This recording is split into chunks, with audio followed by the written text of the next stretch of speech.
അള്ളാഹുവിന്റെ ഔലിയാക്കന്മാരെ പറ്റിയുള്ള സ്മരണകൾ തിങ്ങി നിറയുന്ന മാസമാണല്ലോ.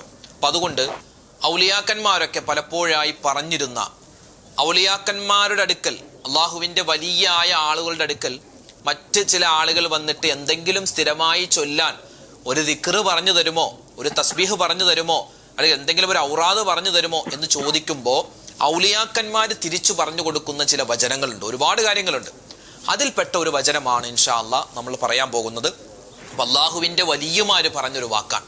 അള്ളാഹുവെ പടച്ചവനെ, അവരുടെയൊക്കെ കൂടെ ഞങ്ങൾക്കും സ്വർഗത്തിൽ കടക്കാനുള്ള മഹാസൗഭാഗ്യം തരണേ അല്ലാ. ഈ വചനം പറയുമ്പോൾ എന്തൊക്കെ വിഷമ പ്രയാസങ്ങൾ ഞങ്ങളുടെ മനസ്സിലുണ്ടോ നീ മാറ്റിത്തരണേ അല്ലാ. ഹലാലായ നല്ല ഉദ്ദേശങ്ങൾ സഫലീകരിക്കണേ അല്ലാ. രോഗങ്ങൾ മാറ്റിത്തരണേ അല്ലാ. ആമീൻ. പറഞ്ഞു. ബിസ്മില്ലാഹി മാഷാ അല്ലാഹ് ലാ ഖുവത ഇല്ലാ ബില്ലാഹ്. ബിസ്മില്ലാഹ്